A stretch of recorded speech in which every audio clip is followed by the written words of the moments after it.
नमस्कार सर. नमस्कार नमस्कार. कुठून आले सर आपण? आम्ही खेडमधून आलोय. खेड म्हणजे कोकण खेड, कोकण कोकणातून. अच्छा अच्छा. मग इथपर्यंत कसं काय सर एवढं लांब पर्यंत आले तुम्ही? इथपर्यंत आमचे नातेवाईक आहेत तिकडे नाही का, अच्छा. समीर लवंदे.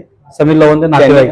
त्यांनी इथला ऍड्रेस दिला, अच्छा. त्यानुसार आम्ही आलो इथे. मग तुम्ही पुण्यातच असता का? हो, आम्ही पुण्यात असतो. अच्छा. काय करता सर तुम्ही?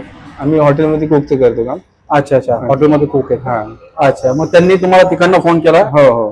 का आमच्यासाठी काही तुम्ही चेन घेतलेली हा, आहे? चेन घेतलेली आहे. अच्छा. एक चेन घेतलेली आहे आणि आपण त्यांना एक गिफ्ट पण दिलेलं आहे.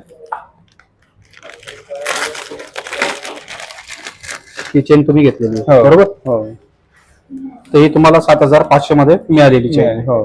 आणि पुन्हा बदलीला परत 50% एक्सचेंज वगैरे दिलेलं आहे. तसं इथं तुम्हाला सर्व्हिस वगैरे कशी वाटली? एकदम छान वाटली सर्विस. आणि माल वाटतंय सोन्यासारखं? हो हो. नक्की वाटतंय? खूप बघून आनंद झाला खूप. अच्छा अच्छा अच्छा. हो. Thank you sir. अजून काही लागलं कोणाला हो. नक्की सांगा. नक्की नक्की. समीर सरांना पण आमच्याकडनं नमस्कार सांगा. ओके.